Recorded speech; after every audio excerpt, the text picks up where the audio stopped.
pour arrêter de fuir. Mais aujourd'hui, le petit dictateur, donnez-moi ce poster s'il vous plaît. Ce petit dictateur, Mamadi n'est pas mon président. Mamadi est un petit dictateur. Mamadi est un petit dictateur. C'est pas mon président. Mamadi n'est pas mon président. Mamadi n'est pas votre président. C'est un petit dictateur ce monsieur-là. Et on s'en fout. On s'en balance. C'est pas notre président. Mamadi dégage. Mamadi dégage. Mamadi dégage. Mamadi dégage. Je vais vous dire, nous allons arrêter les discours. Nous allons faire ce qu'il faut faire. Je vais vous dire, il y avait un fils du système en France. Il s'appelle Joulouane, Fallait Koukourma. Il passait tout son temps à faire des discours purement ethniques pour diviser le peuple de Guinée. Aujourd'hui, il est dans un centre de rétention administrative. Nous avons dit, nous l'avons fait. Désormais, le cas Joulouane est un passé. On a tourné le... Assalamu alaikum. Haremi hewrike on fop la landis ko jawontre parti jimo.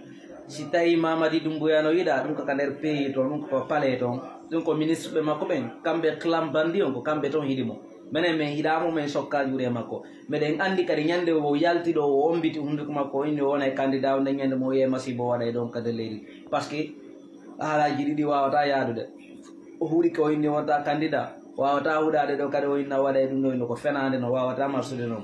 Merci général Diandiallo déjà meden andi da wakili kono he jama o si tay meden barno wawbe wama handa joni meni handa joni nebino ko immire mais Guinée on fu haaju mabbe ko ardo wu be wotana ha imamube men be hande ko ardo wu be na ko do kadi be jokata acce dum wobbe feetube ko ro yaltude nay nene mabbe bem mabbe minya mabbe be nguro mabbe fo bibbe mabbe no Mamadi no burani dum andi no wulbini ha fe etiquette fi otowal e enveloppe o mburi acce dum goddo okkude ma do auto e hebude mbudi ko sonna hoore ma dum sonna hoore ma galle darana hoore ma no buri go goddo katama auto nguto hara yala cegu carburant magga hay singal wadi do accident gal paani do hebata mo in acce dum aduna ko fewndire do lanni sandude wata goto jodo umbita on ko makko en do vive général Mamadi Doumbouya mi anda stay on no mi gitade ko on fiude di recensement kadi mi yewti on di recensement bay tun jamano encourage de be ni jamano yaw recensement mi na tawata jamano yaw recensement kono yiye kawase fi mudu wallahi on yiye kawase fi mudu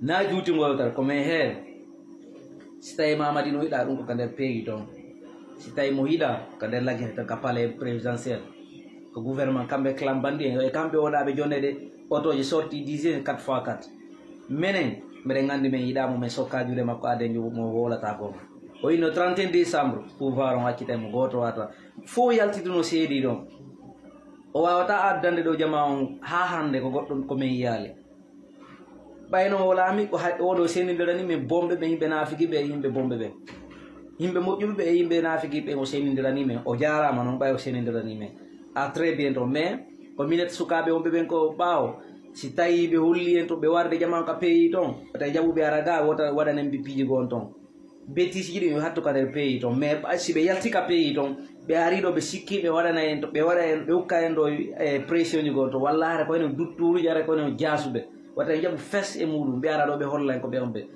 dare o do yalti do ouais c'est vrai Mamadi c'est un dictateur daruri fokk no andi dum non